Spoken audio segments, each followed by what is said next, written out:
Hello everyone, అందరు ఎలా ఉన్నారు? అందరు బాగున్నారు అనుకుంటున్నాను. స్పెషల్లీ ఈరోజు Feb 4th world cancer day. తో ఈ ఈ క్యాన్సర్ డే సందర్భంగా నేను మీ అందరికీ వినతి చేస్తున్నాను. ప్లీజ్ మీలో మీ బాడీలో మీకు ఏదైనా కనిపించని అన్వాంటెడ్ గ్రోత్ ఏదైనా ఉంటే, మీకు ఏదైనా ఇలా అనిపిస్తే వెంటనే దాని గురించి డాక్టర్ని కన్సల్ట్ అవ్వండి, చూపించండి. ఏదైనా మీకు డౌట్స్ ఉంటే నాకు కూడా నా నెంబర్ స్క్రీన్ పైన నేను రాస్తాను. తో ప్లీజ్ నాకు కూడా మీరు డెఫినెట్గా ఏదైనా ఉంటే డౌట్స్ ఉంటే అడగచ్చు. ప్లీజ్ మొహమ్మాటం లేకుండా వెళ్ళి చూపించుకోండి.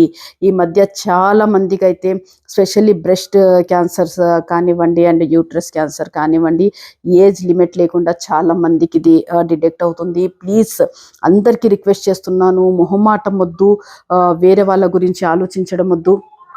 ఏముందో మీరు వెంటనే కనుక కనుక్కుంటే దీని గురించి మీరు అంటే ఎంత తొందరగా అయితే అంత తొందరగా మీరు చికిత్స అనేది స్టార్ట్ చేయొచ్చు. ప్లీజ్ నేను మీకు రిక్వెస్ట్ చేస్తున్నాను, దేని గురించి మొహమాటం లేకుండా మీకు ఏదైనా అన్వాంటెడ్ గ్రోత్ ఏదైనా ఉంటే వెంటనే మీరు దాని గురించి డాక్టర్ని కన్సల్ట్ చేయండి అండ్ ట్రీట్మెంట్ ఏదైతే ఉందో అది స్టార్ట్ చేయండి. Okay, thank you.